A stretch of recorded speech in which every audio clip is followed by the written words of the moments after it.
Dartmoor Prison, isolated from the outside world by walls of granite.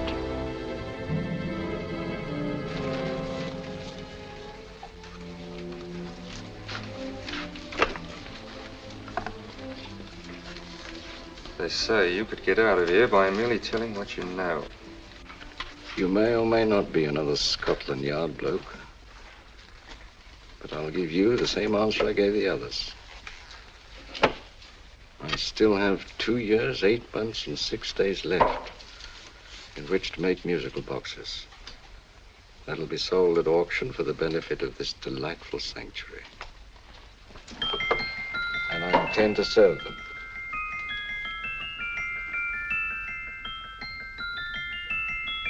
Move along. And now we come to the next object on our list, or I should say objects, because there are 3 of them. Now, ladies and gentlemen, these can be bought together or separately. Now, these beautiful little musical boxes only arrived this morning, and I didn't intend to put them on the auction block until later, but I'm going to sell them now.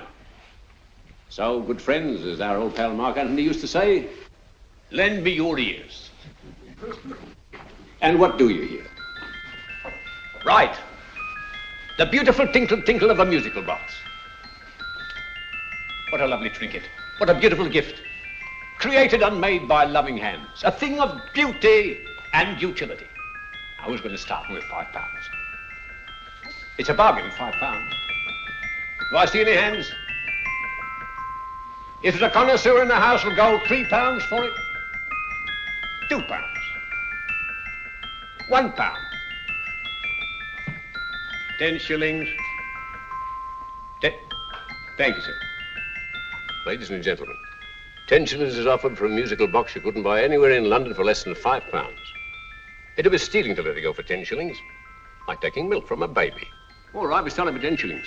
10 shillings, 10 shillings is offered, 10 shillings is offered, 10 shillings is offered. And anybody give him £1? Want to give him £1? I won't someone give me £1. £1 is offered, £1 is offered, ladies and gentlemen, £1 is offered. It's against you, sir. Will you go to £2? We go to £2, sir. £2. £2 is offered. £2 is offered. Going once, twice, third and the last call. Sold to the gentleman for £2. Sorry, my dear. Now, ladies and gentlemen, comes the opportunity to purchase an exact duplicate of the beautiful little musical box just bought by this gentleman for the ridiculous low price of £2. Now, it's exactly the same.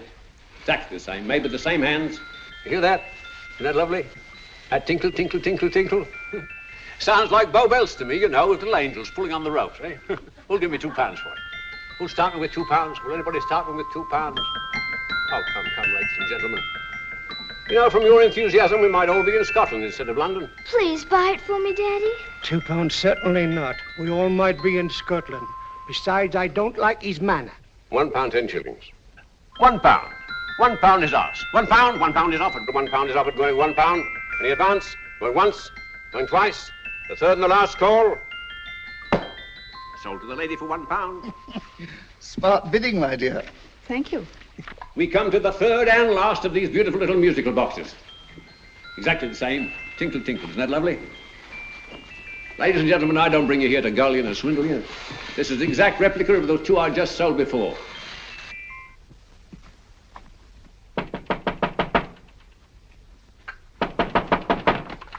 We're closed. But this is extremely important. Come in, sir, come in. I'm sorry to disturb you, but I was unfortunately delayed from arriving in time to bid on certain articles which I was rather anxious to obtain. Oh, perhaps they weren't sold, sir. We are carrying several things over. What might the articles be, sir? 3 identical musical boxes, about so large. Oh, I'm sorry, sir, but they were sold. Pity you weren't here to bid on them. They didn't bring anything like the real value. I'm most anxious to obtain them. I wonder if your records would show who the purchasers were. Oh, we don't usually give out that information, sir. For certain, shall we say, sentimental reasons, I'm most anxious to get in touch with the purchasers. I'd be willing to pay, shall we say, £5. Well, for certain sentimental reasons, sir, we'd be very happy to oblige. Alfred, today's sales. The 3 musical boxes. Musical boxes, oh.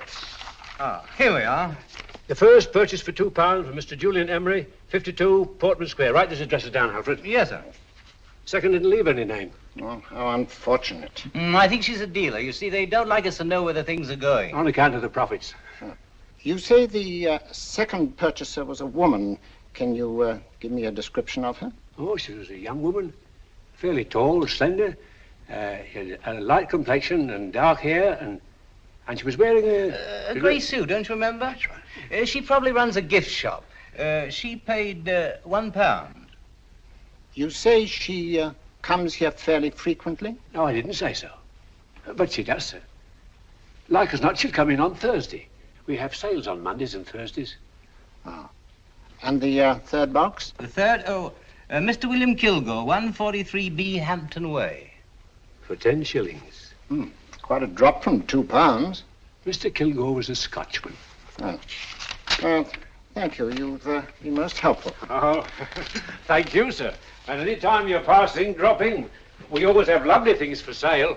Our card, sir? Thank you. I'll be back Thursday.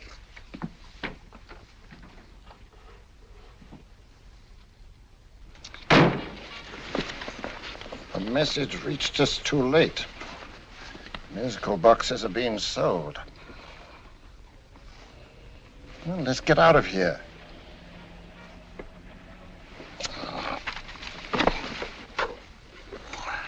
Someday you'll go too far. Reaching for a star, you fool.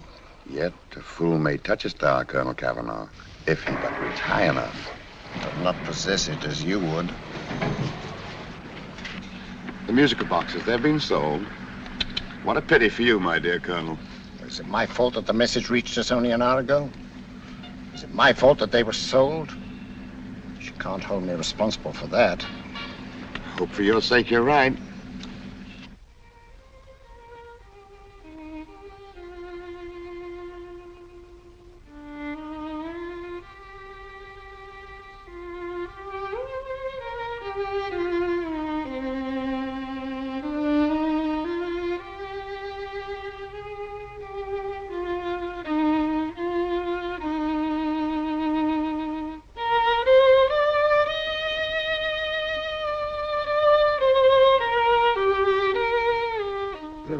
Upon you tonight at 7:45, a gentleman who desires to consult you upon a matter of the very deepest moment. Remember that letter, Holmes? It was written over 2 years ago. An interesting case, devilishly interesting. Irene Adler. What a striking-looking woman from the brief glance I had of her. Seems only yesterday. What charm. What poise, and what a mind. Sharp enough and brilliant enough to outwit the great Sherlock Holmes himself. I take it the new issue of the Strand magazine is out, containing another of your slightly lurid tales. It is indeed. And what do you call this one? I call it A Scandal in Bohemia. Not a bad title, eh? If you must record my exploits, I do wish you'd put less emphasis on the melodramatic and more on the intellectual issues involved. More on the What do you mean by that? Well, I do hope you've given the woman a soul. She had one, you know. By the woman, I suppose you mean Irene Adler. Yes. I shall always remember her as the woman.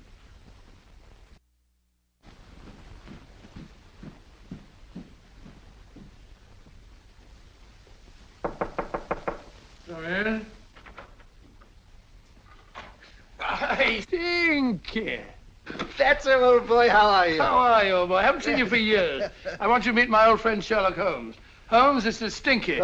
In other words, Julian Emery. How do you do, Mr. Emery? Watson has often spoken of you. Oh, has he? Yes, we were at school together. Yes, more years ago than I care to remember, but you didn't come in here just to remind me of that. No, I just happened to be in the neighborhood and saw your lights burning, so I took the liberty of looking you up. Still writing your mystery stuff? Here's there's a new one out this week.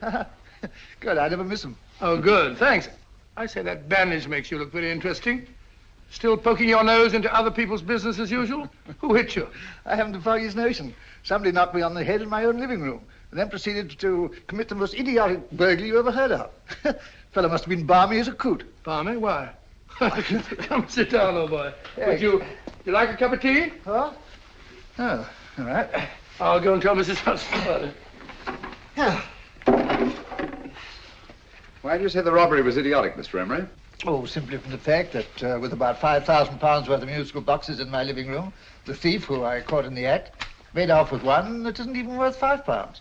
I gather you're a collector of musical boxes. Yes, I am indeed. Some of them are very beautiful, but not the one that was stolen.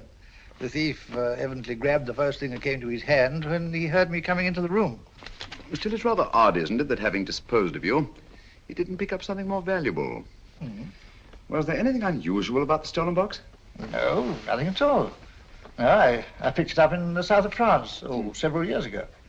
You say you have many valuable music boxes, and yet the thief made off with one that isn't worth £5. Sounds like rather an intriguing little problem. Yes, well, I take it that he was just an ordinary petty thief and didn't know the value. That is a possible explanation, and yet I venture to say that the average petty thief has a more extensive knowledge of the value of objets d'art than the average collector. Well, anyway, that's Scotland Yard's theory. They didn't get very excited about it. That's consistent anyway. I wonder if I might see your collection, Mr. Emery. Oh, of course you could, yes. Nothing a collector likes more than showing off his trophies. When would it suit you? No time like the present. Good. My place is just round in Portman Square. Shall we? Yes, right. Hello? Where are you going? Stinky hasn't had his tea yet. Oh, I'm sorry. We're going round to my place, where I'm going to give you something better than tea. Now, this one was made for Louis XV, and is one of the very few still in existence from that period. And a particularly fine specimen at that. Charming, isn't it? Quite. They all sound to me like a lot of mice running about on a tin roof. I'm afraid you have no ear for music, Watson. Give me a good old band playing a rousing march. You have all your silly little tweets.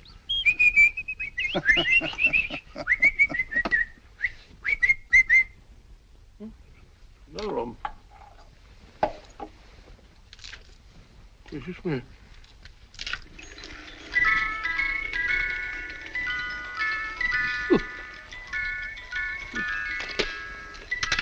Stupid thing. Singing rabbit. What would you say offhand is the value of a box like that, Mr. Emery? Well, it's hard to say offhand, but I think it would bring about £500 or £600 today. It's the gem of my collection. Yet a thief who steals an oddity like a musical box passes up one worth £500 for one of almost no value at all. Odd. Very odd. What was the stolen box like, Mr. Emery? Oh, just a plain wooden box about so big. Mm-hmm. As a matter of fact, I have one over here almost exactly like it. I picked this up yesterday at an auction room in Knightsbridge. Paid only £2 for it. Of course, I wouldn't in the ordinary way add one like this to my collection, but the tune intrigued me. I'd never heard it before.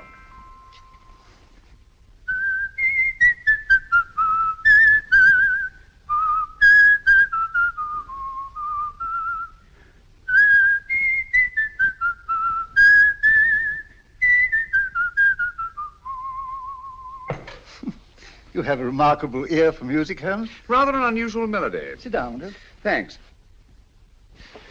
You say you bought that box at an auction sale yesterday? Yes, the Gaylord auction rooms in Knightsbridge. Mm-hmm. Run by old, what's his name? Crabtree. That's the man. At what time was the robbery committed? Oh, about 3 o'clock this morning. You know, Mr. Emery, that box and the robbery might well be cause and effect, especially since you say that the stolen box outwardly resembles this one a great deal. And Scotland Yard were not particularly interested, eh? Oh, yes, but I wouldn't blame them for that, especially as I told them I was quite unable to describe the thief, except, of course, for the fact that it was definitely a man. All you remember is that you came in here and someone struck you on the head. Yes, and the next thing I knew, my man was trying to revive me. It might be wise for you to put that box away somewhere and lock it up. Oh, I don't think that's necessary. Besides, everything's insured. Well, at least if any further attempts at robbery are made, I'd suggest that you call the police, rather than running into any personal danger. Oh, come, Holmes, aren't you being a bit of an alarmist? Possibly. Well, I must agree with old Stinky. Seems to me you are making rather a mountain out of a molehill. Molehill is the word, old boy, and it's time you were in bed. Thanks so much for letting us see your place. Now, it's been glad meeting you.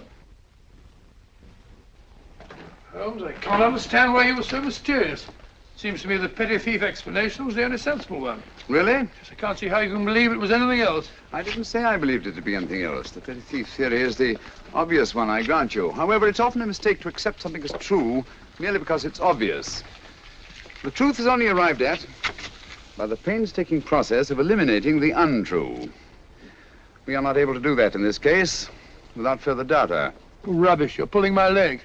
You're trying to turn a tuppenny-halfpenny robbery into an international plot. No, I'm not. I just hope that your friend Stinky is a little more cautious in the future. Just in case.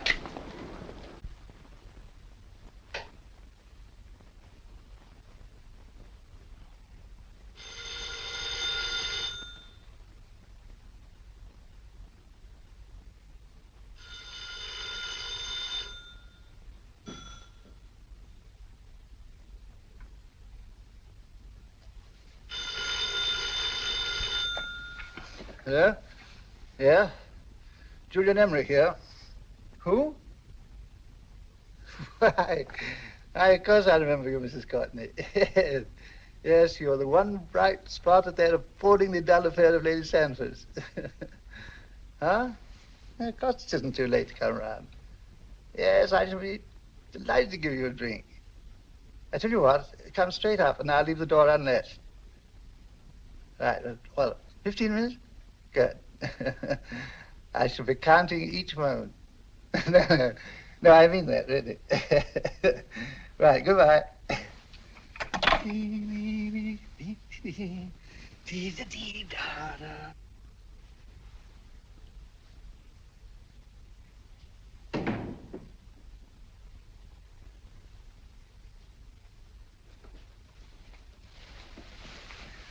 Boo!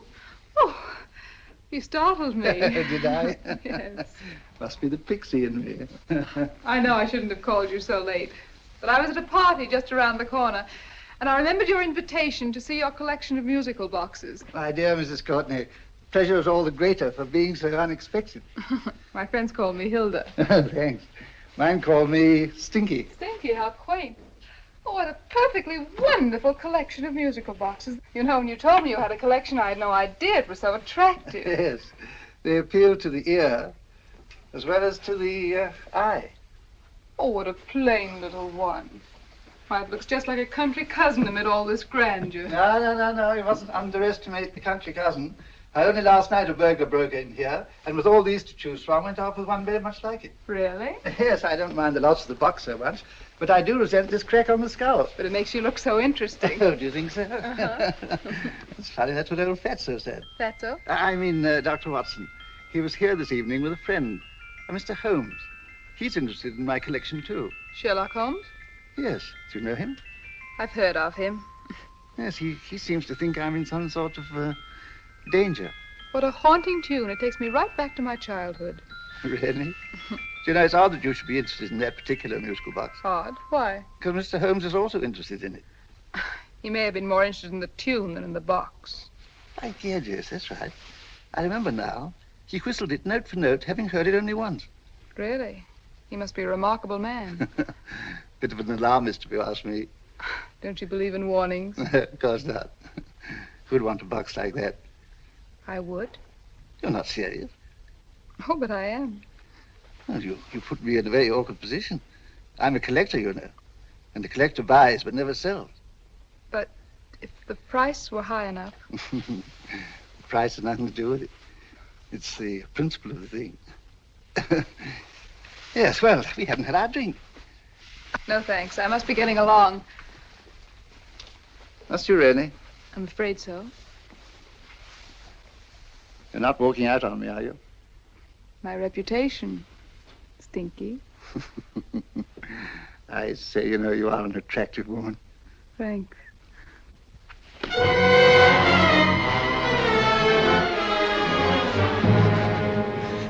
You fool. I told you to wait outside. What did you have to kill him for? All I had to do was walk out with this. He held you in his arms. Don't touch him. Don't touch anything. Now get out. I'm sorry. You're sorry. What about me? This is murder. What about Scotland Yard? What about Sherlock Holmes? Now get out!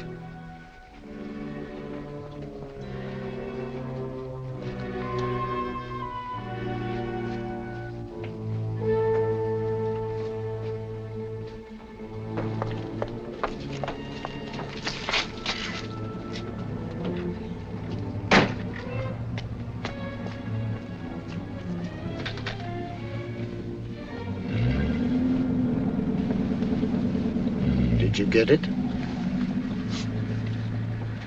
Good. Did you have any trouble with him? Just a matter of murder. Ah, Mr. Holmes. Hopkins? Thanks for coming so promptly. Inspector Lestrade suggested that I call through to you. Mr. Emery was the client of Mr. Holmes, Inspector. Indeed. You didn't mention that when I telephoned you, Mr. Holmes. Well, not exactly a client, Inspector. Sergeant Thompson? He was killed between the hours of 11 and 2 o'clock this morning, Mr. Holmes. Must have been someone he knew, someone of whom he had no suspicion. Poor old Stinky. It's all my fault. I should have prevented this. Well, it's no time to start talking about that now, Doctor. Apparently it's gone. That's the second attempt on the musical box that Emery bought at the auction sale. And this time it was successful. But that box was only worth £2. It was worth a man's life, Watson. I think we'd better pay a visit to Gaylord's auction room and that fellow Crabtree. Inspector, may I suggest that you make a complete search of this flat for a small, plain, musical box about that size? Thank you. Come on, Watson. You say the first box went to Mr. Julian Emery. The second to Mr. Kilgore, 143B Hampton Way. And the third to the unidentified young lady who presumably has a shop and lives near Golders Green. That's right, Mr. Holmes. Isn't it rather strange, Mr. Crabtree, that you should have had 3 identical musical boxes all playing the same tune? Where'd they come from? Dartmoor Prison. Dartmoor? Yeah, we get a regular shipment from there every month. The inmates manufacture them. Well, they make all kinds of things, you know, pipe racks, waste paper baskets, musical boxes. Did you happen to notice if anyone showed any particular interest during the auction in the purchasers of these 3 boxes? Oh, come now, Mr. Crabtree. This is very literally a matter of life and death. Well, since you put it that way, Mr. Holmes, there was a gentleman came in here about an hour after closing time, and he was in an awful state, he was. He gave me £5 to tell him where the boxes had gone to. He said they had a sentimental value for him, sir. Expensive sentiment. Can you describe him? Well, he was tall, distinguished looking, and he had grey hair and a moustache. He was quite a gentleman, sir. What was his reaction when you were unable to supply him with the address of the young lady who owned the shop? I told him the young lady usually come back on Thursday. He said he'd come back on Thursday. Now, that's tomorrow. Thank you, Mr. Crabtree. You've been very helpful. Thank you. Come along, Watson. Where are we going now, Holmes? To the home of Mr. Kilgore, the man who bought the 3rd box.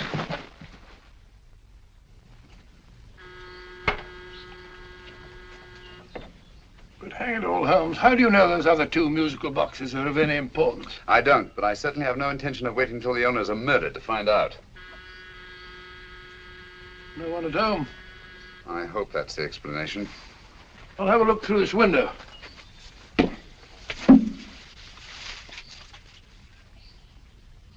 Doesn't seem to be anyone there. The whole place seems deserted as far as I can see. Yes. Mr. and Mrs. Kilgore at home? No. When do you expect them? Oh, in an hour or so. There's no use you're hanging about. They don't buy nothing from peddlers. Peddlers? My good woman, this is Mr. Sherlock Holmes. Sherlock Holmes? Oh, go on. Do you mind if we come in and wait? My business is rather urgent. Well, I've got to go out and do my shopping. And I don't know as Mrs. Kilgore'd like any strangers nosing about. Quite all right, I assure you. Well, I've got to be off. You 2 wait in the parlor. And no smoking either. Mrs. Kilgore says it smells up the house. Funny old girl, Holmes.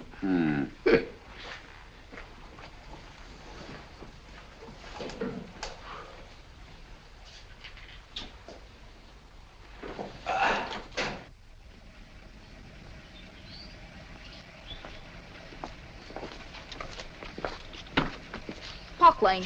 Park Lane? And what would the likes of you be doing in Park Lane? Now, don't worry about the fare, Ducky. If you knows how to get to Park Lane, up it.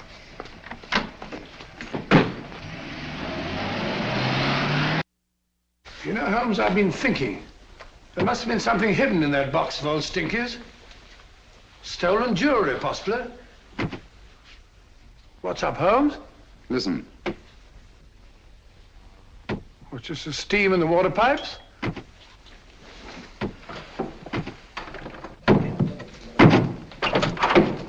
Watson! Great Scott! Come on, Holmes. Get on the chair here.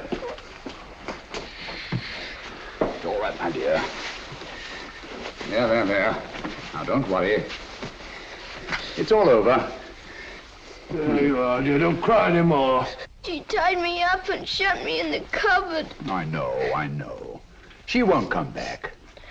Did you show her your new musical box?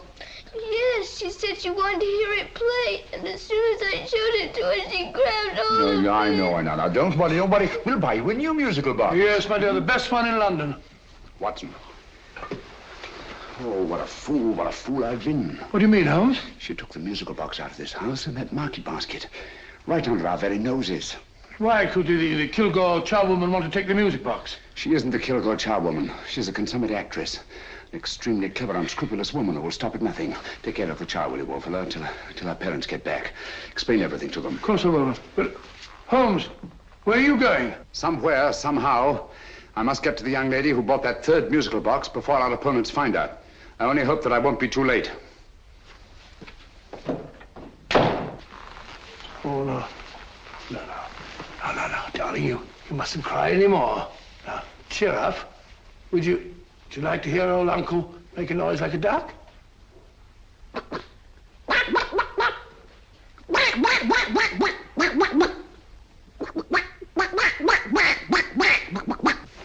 Oh, sorry.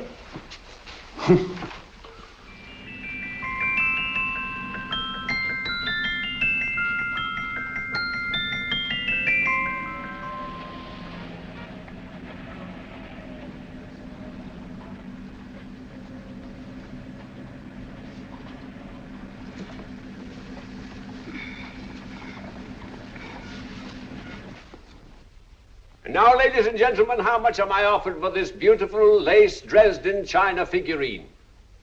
A lady of the French court. Now, this is the genuine article.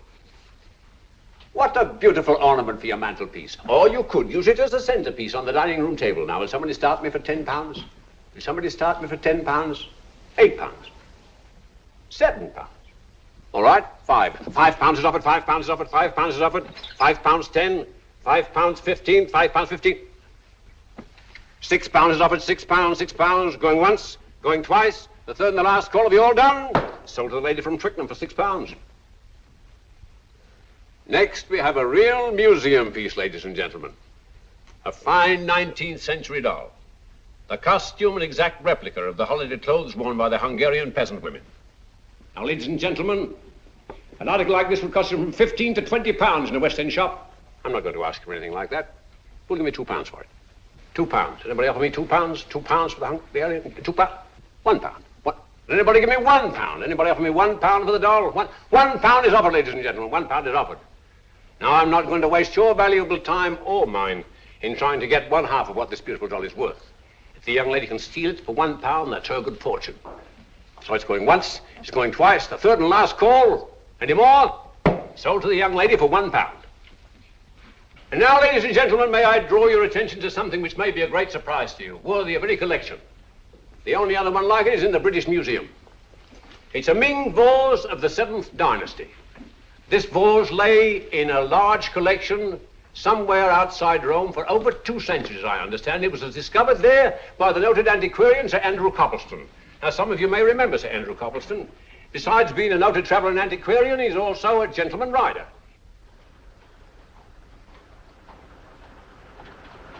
The girl with the parcel in her hands, that's her. Are you sure that's the girl? Well, she fits perfectly the auctioneer's description. Follow her, Hamid.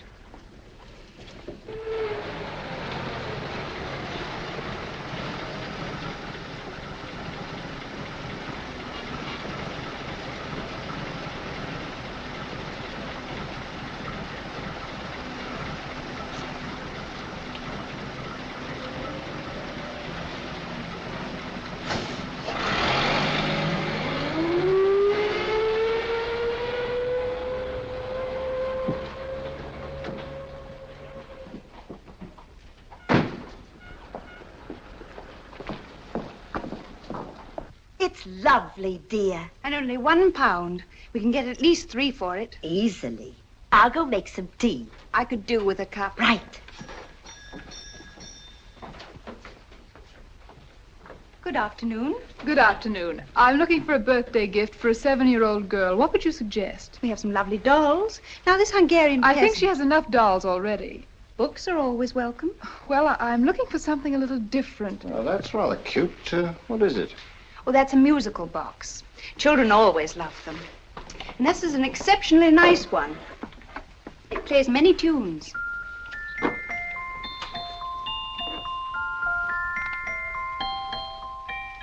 Have you any others? Yes. If you'll just step this way. I have only 2 left.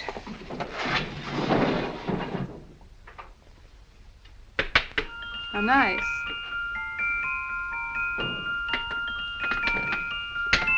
Are you sure this is all you have? I'm sorry. They're rather hard to find, you know. That's our entire allotment.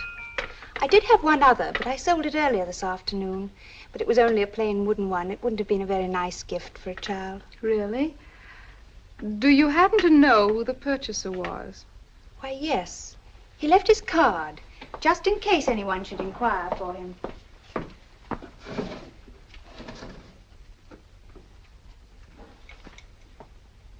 How interesting. I'm sorry, but I'm afraid I'll have to look a bit further. Thank you anyway.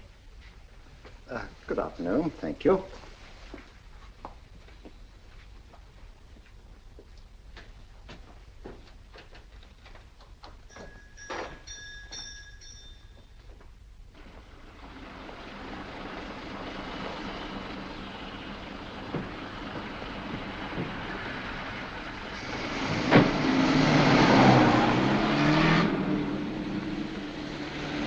Heavy! Follow that cab. Here now, what? Scotland Yard. Hop in.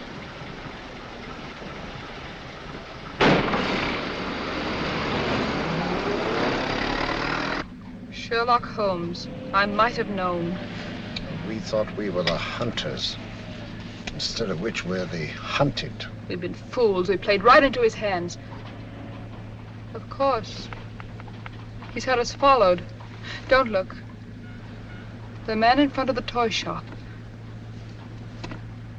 Hamid, turn sharp right at the next corner and again at the next.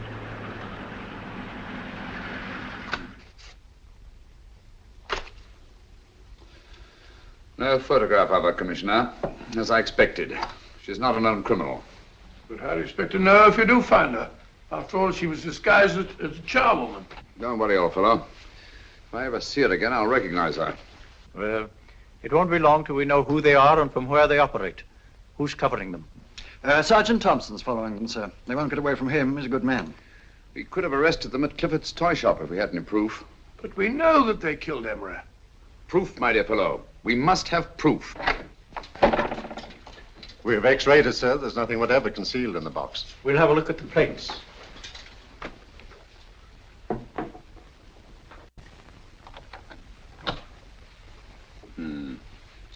There must be some clue. And it's probably so obvious that we've all overlooked it. Seems to me we're up against a bunch of lunatics.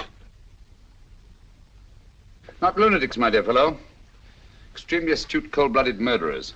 What can these little musical boxes have in them that's so important? Don't forget they were made in Dartmoor prison. You can smuggle stuff into prison, but not out. Do you want us to break the box apart, sir, to see if there's anything the X-ray hasn't caught? No, not yet. Do you mind if I take it? Certainly. Thanks.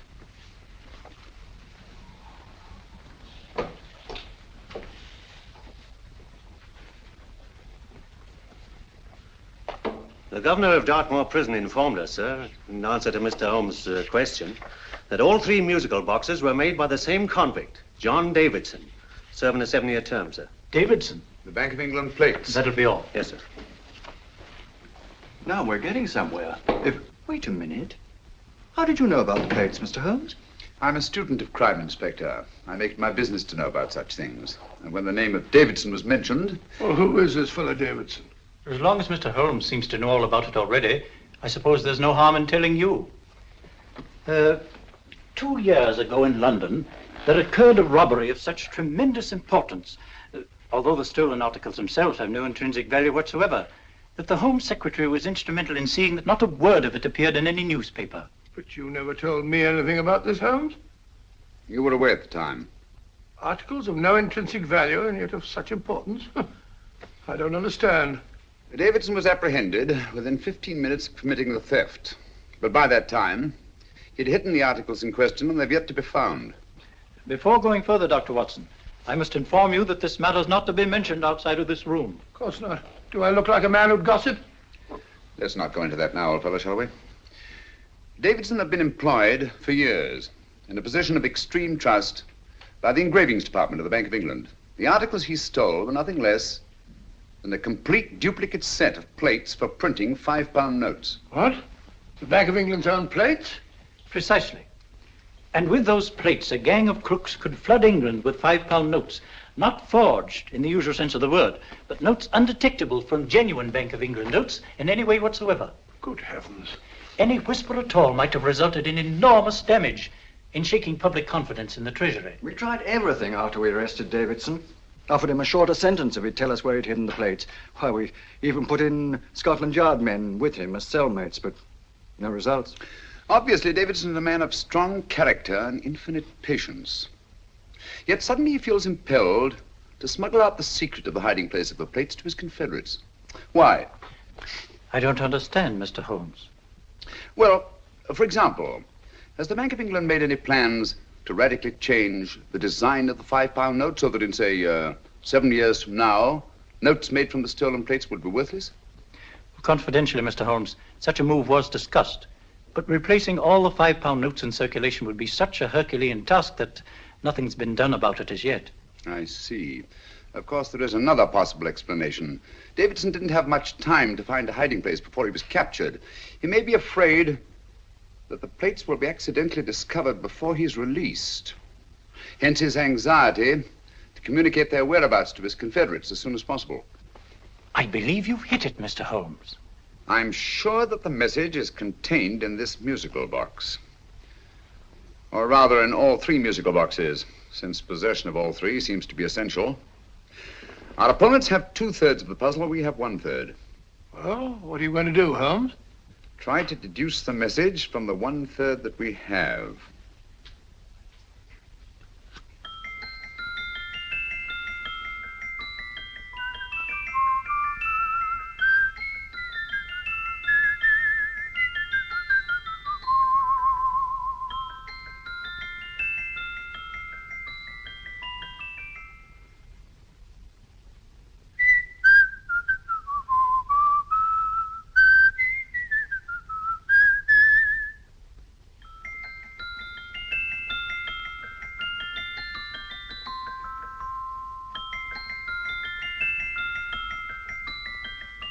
It's the same tune as the one played by Emery's musical box.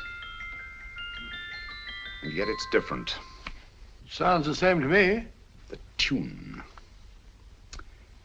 Somehow the tune is the key to the mystery. It must be the tune.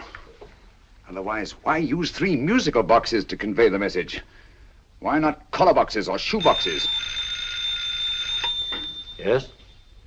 Oh. It's for you, Inspector. Oh, thank you, sir. Inspector Hopkins speaking. What? Where? Golders Green Station reports they've just found Sergeant Thompson's body. From the tire marks on his clothes, he was apparently run over by a taxi. What an unfortunate accident. Not an accident, my dear fellow. I'm afraid it's murder. Never know just who you're going to meet when you're walking down a busy London street.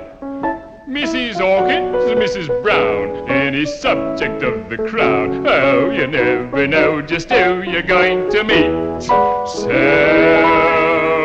you better hold your topper in your hand, just in case you meet a lady on the Strand. Girls will think you're kind of sweet, and your day will be complete. Oh, you never know just who you're going to meet. Now, a gentleman is judged by his appearance. Yes, a gentleman is judged by how he talks. Now, he's much better off when he's acting like a toff, especially if he's taking him a walk. What on earth is this outlandish place? A rendezvous for actors. Actors? Buskers, old boy. You've seen them 1,000 times. Actors who entertain the queues, waiting outside theaters. Who you're going to meet when you're walking down a busy London street. So you better wear your best velvet ties to look your best, 'cause you never know just who you're going to meet. So you better keep your manners right in view, just in case a lie gives a how'd you do. Keep your trousers in a pleat, shine your shoes and keep them neat, 'cause you never know just who you're going to meet. Blimey. Mr. Holmes. How are you, Joe? Never met him. And yourself? Fine, thank you. I want you to meet a friend of mine, Dr. Watson, Joe Sisto. Oh, well, any friend of Mr. Holmes is a friend of mine. Hi, Joe. He did me a good turn once that I'll never forget. Yes, I cleared Joe of a most unpleasant charge. Murder, no less. Oh, really? By proving to the satisfaction of the police that he was busy at the time blowing open someone's safe. That's right, Governor. Good gracious me. Joe, now you can help me. Come on, buzz off, buzz off. Come on, up it, up it. Can't a gentleman have some peace and quiet around here? And you too. There you are, Mr. Holmes. Now we can have some peace and quiet around here. Thank you, Joe. There's £5 in this for you. Well, I wouldn't want to take it on myself, sir, but I can get somebody to do it for you for half of that. You don't know what the job is yet. For £5? Murder, ain't it? What? No, Joe, not murder, just music. I want you to identify a song for me. Oh, there ain't a song that's been written that I don't know. That's why I came to you. Of course, the violin is more my instrument, but, oh, well, here we go. Now listen to this, Joe.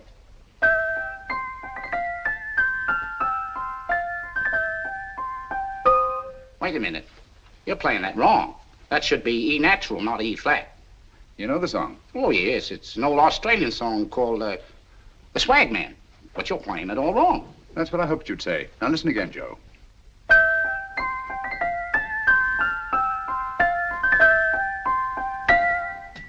That's the same tune, all right, but you're making different mistakes than you did the first time.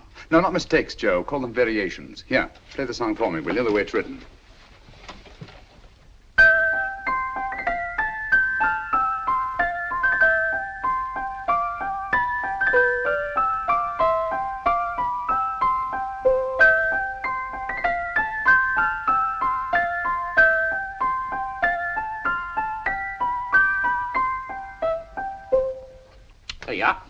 Thank you, Joe. What's it mean, Holmes? Are you onto something? Perhaps. I don't know yet. It's probably a code of some sort. Joe, could you write the song down for me, the way it was originally written? Oh, sure, Mr. Holmes. But it'll take a few minutes. Here, Mabel. Pale ale. Come on, up to it. Along with it.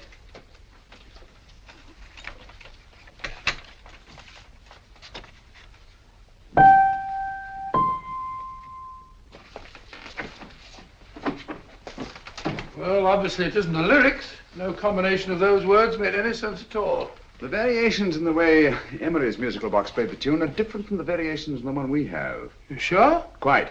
You see, I took the trouble to memorize the tune as played by Emery's box that night we were with him in his flat. Holmes, you amaze me. Elementary, my dear fellow. One of the first principles in solving crime is never to disregard anything, no matter how trivial. But why were 3 boxes? Why not 1?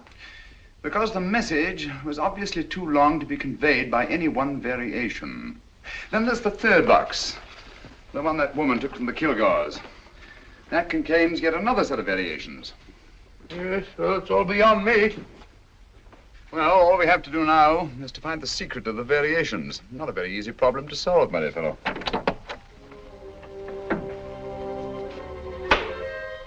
Hello.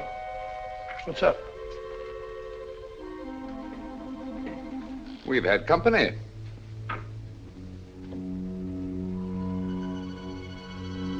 I say, this is outrageous. Ask Mrs. Hudson to come in here, will you? Right.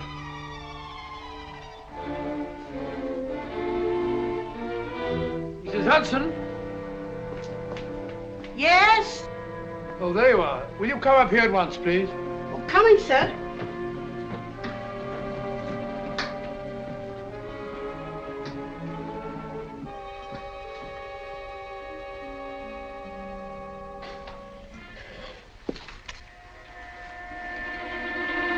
Mercy me, Mr. Holmes.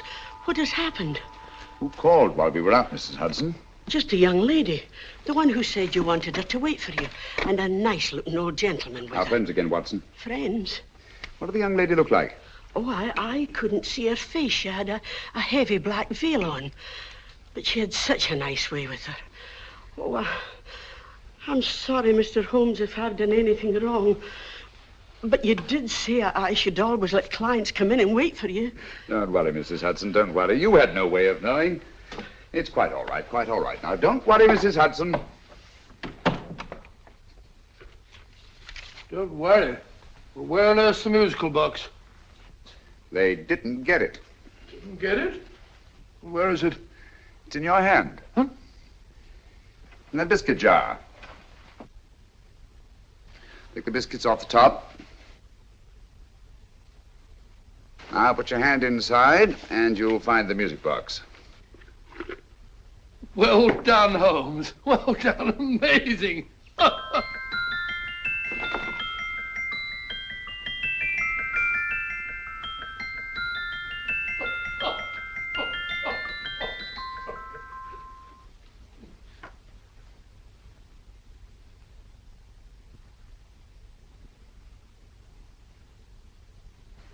Whew. Nice fresh smell. Like a pub after closing time.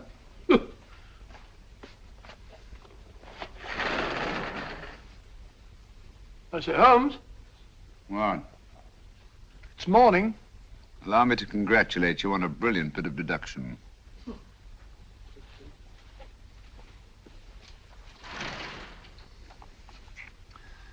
It's not a transposition, not a polygraph transposition, not a trigraph, nor any known form of decoding. How about the Morse code? Have you tried that? Yes, at about 3 o'clock this morning. I'm sorry, old man. I was only trying to help.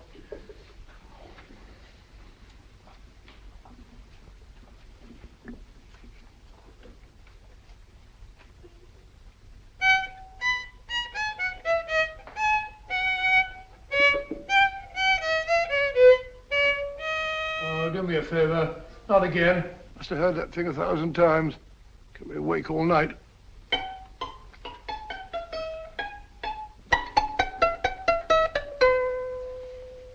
Not a very distinguished composition, I grant you. You know perfectly well I don't know one tune from the other. When I was a kid, my people tried to have me taught the piano. I've always felt sorry for that old teacher of mine. The poor old girl finally reached the point of numbering the keys for me. 1, 2, 3, 4. Even then, I never progressed beyond... Numbering the keys, Watson. The 19th key of the keyboard is the 19th letter of the alphabet. S. Here. Write it down when I give it to you, old fellow, will you? The first altered note. Write S first. Now, the 8th key is H. The 5th key, E. The 12th key, L. The 6th key, F. S-H-E-L-F. Shelf. Your piano lessons were not in vain, old fellow. You've solved it. Thank you. Thanks, old bean. Hold it. We now have 2/3 of a message. Behind books, third shelf, secretary, Dr. S. Presumably, these are the first and second portions of the message. And this gang has the first and third parts of it. Precisely. Then it's a stalemate? Yes, Commissioner, but we can't leave it like that. There's no doubt in my mind that they'll try to secure our third of the message that's missing. Well, I assume you've taken every precaution to guard the Clifford music. Oh, yes, it's carefully hidden at Baker Street with Dr. Watson on guard. However, I'm reasonably certain that, difficult as it may be, we can find the plates even without the missing part of the message. Behind books, third shelf, secretary, Dr. S. Well, outside of the fact that Davidson hid the Bank of England plate somewhere in London, Mr. Holmes, I don't see that we've progressed at all. Allow me to point out to you, sir, the key words Dr. S. It looks as if the plates were hidden in the house of the doctor. Whether S stands for his first or last initial remains to be determined by a process of elimination. Well, there must be 10,000 doctors in London with S for a first or last initial. Precisely. And every one of them will have to be questioned in person. That's why I say this is a task for Scotland Yard. It's a task, all right. But Scotland Yard has searched worse haystacks and found the needle. Well, for the time being, I'll leave the matter in your hands, gentlemen. We'll call you if and when we get a lead on our mysterious Dr. S. Thank you. In the meantime, I intend to follow up a little clue concerning a cigarette.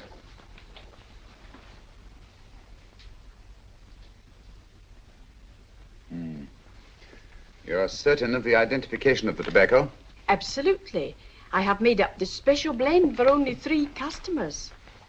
It is almost pure Egyptian, with admixture of latakia for added body, and a pinch of perique. Merely a whisper, as one might say, for elusive fragrance. Yes. And the 3 customers? Major Wilson in Bombay, India. Mrs. Catherine Leamington Smith in Ireland. Yes, and the 3rd? Mrs. Hilda Courtney of Park Mansions, Bryanston Square. Thank you. Thank you very much. You've been most helpful. It is a pleasure to have been of service, Mr. Holmes.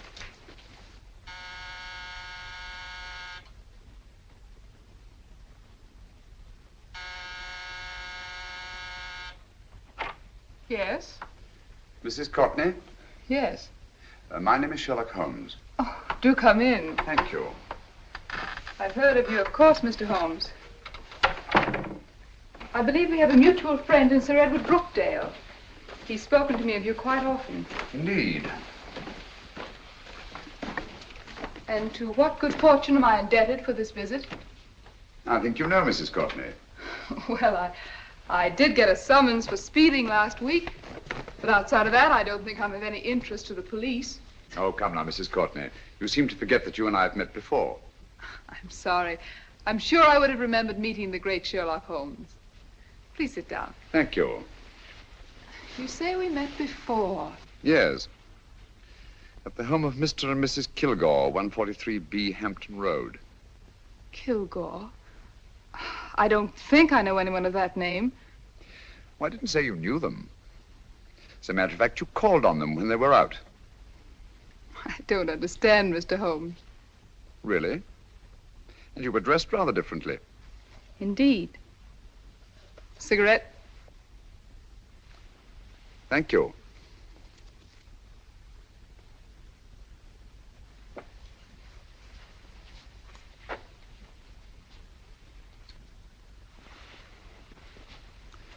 Thank you. You know, Mrs. Courtney, people generally forget, in assuming a disguise, that the shape of the ear is an almost infallible means of recognition and identification to the trained eye. Evidently, you've mistaken me for someone else. Oh, no, not at all. Though naturally, I expected your denial. But when you paid your visit to my rooms at Baker Street, you carelessly left behind another identification. They're, identical, aren't they? Yes, I must admit they are. You see, Mr. Holmes, to catch one as clever as you, I had to use a very special lure. I knew you'd be unable to resist the bait of my cigarette, having read with great interest your monograph on the ashes of 140 different varieties of tobacco. I should advise you not to move, Mr. Holmes.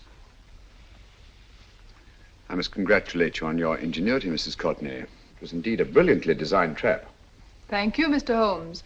Praise from a master is indeed gratifying. I shall always cherish the memory of your flattering words. Memory? Precisely. I'm afraid these gentlemen have a most regrettable task to perform. Unless, of course, you care to turn over the missing musical box with your pledge to take no action against us in the future. I'm afraid that will be impossible. I thought that would be your answer. Hamid! Careful! Careful. There's no need to be unnecessarily rough with our distinguished guest. You realize, Mr. Holmes, that your demise will not take place here. The corpus delicti, you know. Well, naturally. Shall we go? It so fearfully awkward having a dead body lying about. Don't you agree, Mr. Holmes? Another dead body shouldn't weigh too heavily on your conscience, Mrs. Courtney.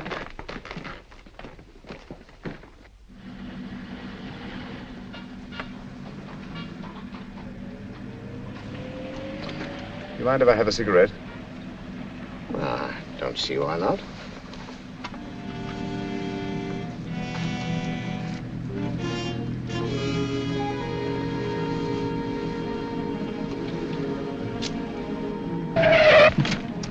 Be careful, Hamid.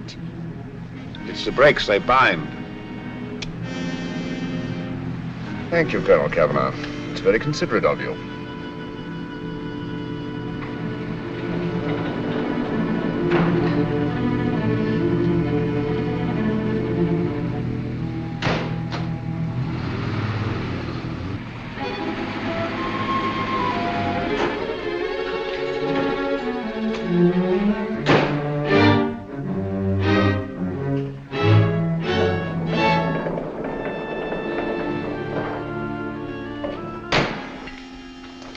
You'll be happy to know, Mr. Holmes, that your death will be a painless one.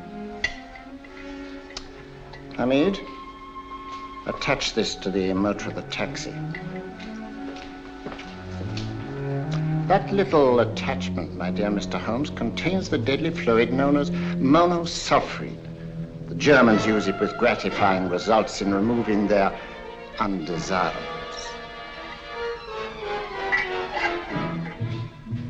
Start the motor.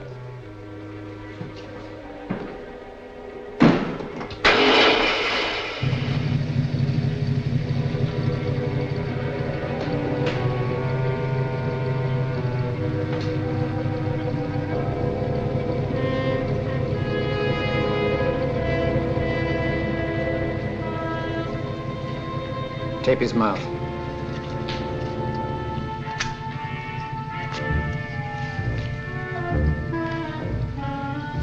Now, up with him, Hamid.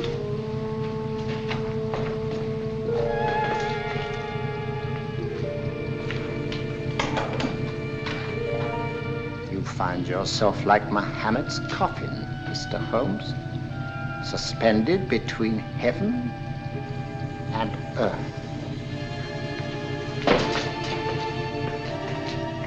Plenty of fuel in the tank? Good. It would be too bad to have anything go wrong through so simple an oversight.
Good afternoon. Mr. Sherlock Holmes? No, I'm Dr. Watson. Oh, of course, Dr. Watson.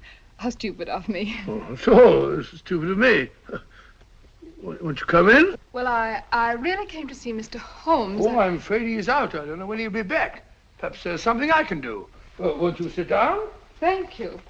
You know, Sherlock Holmes and I have been engaged on a great many cases. Oh, really? Yes, indeed. As a matter of fact, this very moment, we're involved in one of the most baffling... Oh, well, won't you tell me your trouble? I may be able to help you. That's very kind of you, Dr. Watson. Perhaps if I wouldn't be imposing too much. Imposing? Oh, there's no imposition. No imposition at all. A pleasure, I assure you. Now, tell me all about it, Miss Williams. Mrs. Williams. I live in Surrey, Dr. Watson, and I've come up to London in sheer desperation. My only sister has disappeared, and the local police seem utterly unable to find her. Well, Holmes and I solved a case exactly like that once.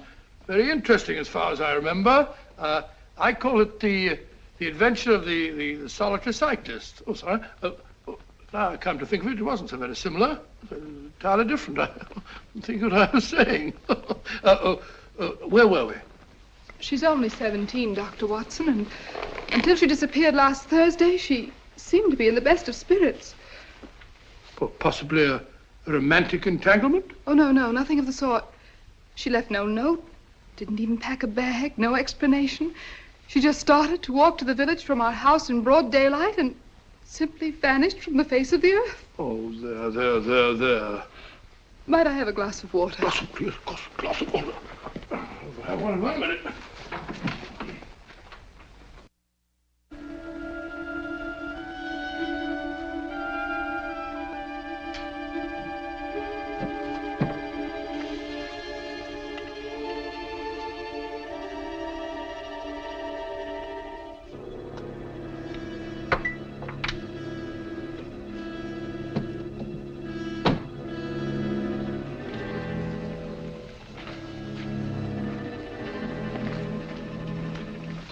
There you are, my dear. Thank you, Dr. Watson. No, you're not to cry anymore. You must pull yourself together. Oh, I feel much better already knowing that you're going to help me. Oh, Dr. Watson, look! Good heavens! Get through the fire brigade, quickly! Haven't you a fire extinguisher? By Jove, we have in the kitchen.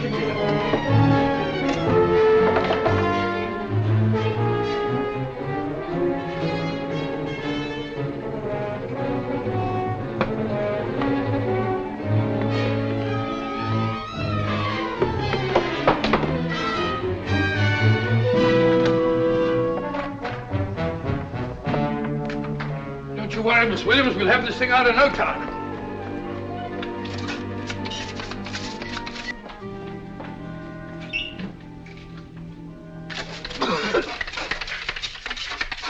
That's got it. It's a mare. Well, you see, there was no need for the fire brigade after all. I hope you weren't too frightened, Miss Williams. Oh, gone. That's the trouble with women. They always lose their heads in an emergency. Well...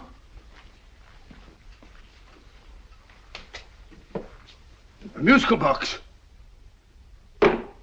Great Scott! Miss Williams!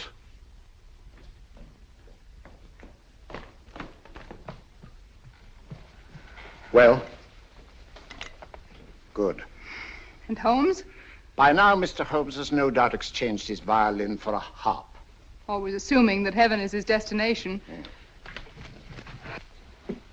And now that we have the missing musical box.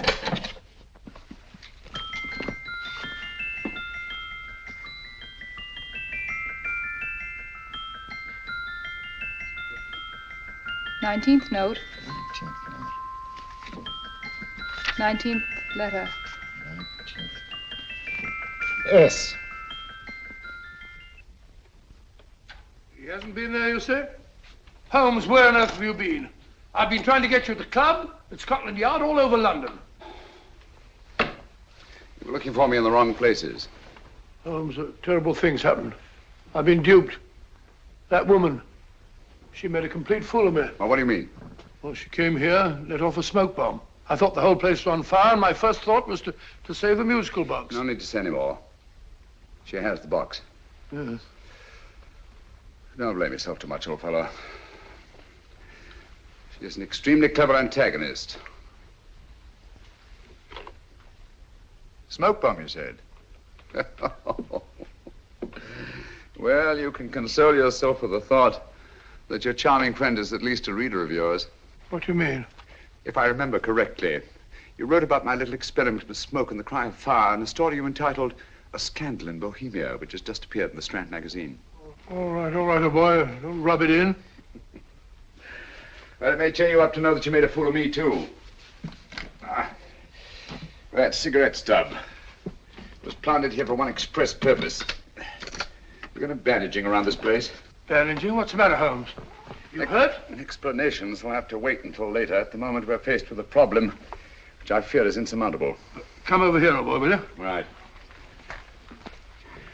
Our opponents are in possession of all three parts of the code. And here are we, while the Bank of England plates pass into their possession. Cheer up, old fellow, cheer up. As Dr. Samuel Johnson once said, there's no problem the mind of man can set that the mind of man cannot solve. What's that, old fellow? I was just quoting Dr. Samuel Johnson. He said there is Thank you, Watson. Thank you.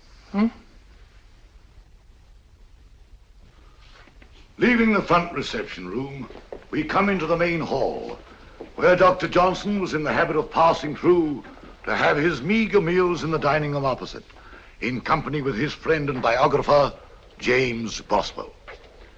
We will now pass up the stairway, which remains in its natural wood finish, just as it was when the good doctor was here. The framed etching on the wall is believed to have been presented to Dr. Johnson by the distinguished painter, Sir Joshua Reynolds. I've been told here that that picture was given him by Mrs. Thrale, and it's definitely not a Reynolds. Is that important, my dear? Oh, I'm sorry. This way, ladies and gentlemen, please, this way. Move along, children, move along. The secretary's not on this floor. Patience, Hamid. I have a feeling My that... dear Colonel, with Sherlock Holmes out of the way, what could go wrong?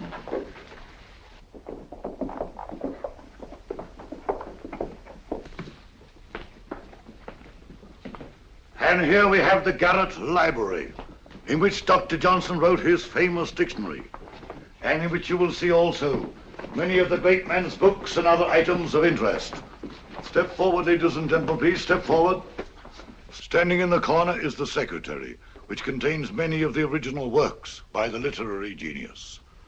On this table, Dr. Johnson's cat, Hodge, used to sleep while his master worked.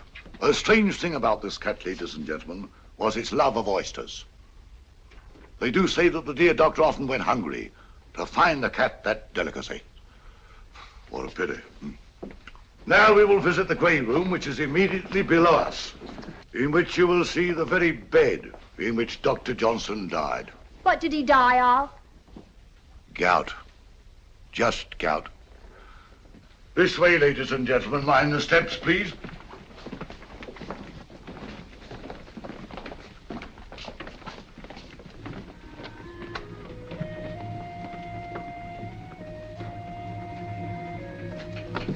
Your keys.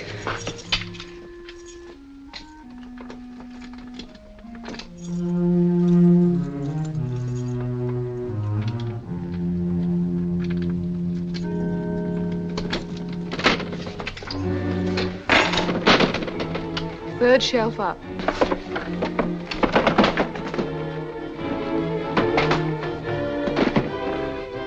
The knife.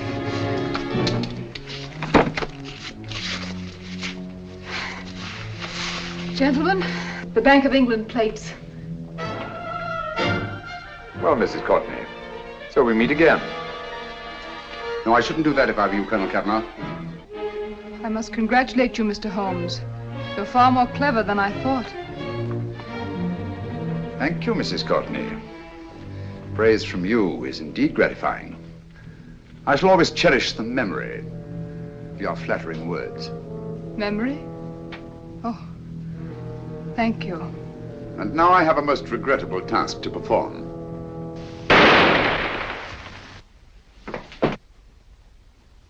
Holmes! Coming, Holmes! Holmes, you all right? Perfectly, thank you, old fellow, but I think this gentleman on the floor requires some medical attention. We must see that he looks his best, you know, when he's hanged. Take them in charge.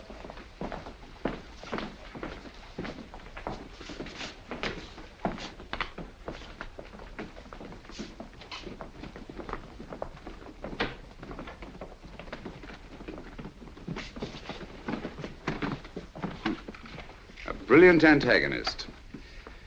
It's a pity her talents were so misdirected. Will you see that these plates are returned to the Bank of England, Inspector? I still don't understand how you solved it, Mr. Holmes. It's entirely due to Dr. Watson. He gave me the clue when he mentioned Dr. Samuel Johnson. Well, congratulations, Doctor. Oh, thank you, Inspector. I don't think I'd have done it entirely without Mr. Holmes's help, you know.